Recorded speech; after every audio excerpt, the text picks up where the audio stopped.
اللہ نے ہر انسان کے ساتھ ایک محافظ فرشتہ پیدا کیا ہے، اور اگر وہ محافظ فرشتہ انسان کے ساتھ نہ ہو، شیاطین انسان کو ویسے مار ڈالیں، انسان کو قتل کر ڈالیں، اگر اللہ نے حفاظت کے لیے فرشتہ معمور نہ کیا ہو۔ یہ انسان کے دشمن ہیں، اور انسان کو شیاطین راہ مستقیم سے ہٹانے کے لیے دن رات کوش ہیں۔ پھر یہ اتنا مکار دشمن ہے، ہر ایک کو ایک لاٹھی سے نہیں ہانکتا، اسے پتہ ہے کہ کس کو کیسے بھٹکانا ہے۔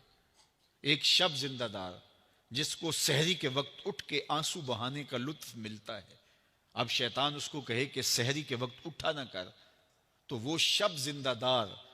جب اس کے آنسو مسلح میں جذب ہوتے ہیں اور وہ اترتے ہوئے آنکھوں سے آنسو اتنی لذت اسے دیتے ہیں کہ دنیا ما فیہا کی لذتیں ایک طرف اور یاد خدا میں رونا ایک طرف۔ اب شیطان کسی کو کہے کہ سحری کے وقت اٹھا نہ کر، تو کوئی شیطان کی یہ بات تھوڑی مانے گا، تو شیطان اسے یہ کہتا بھی نہیں ہے۔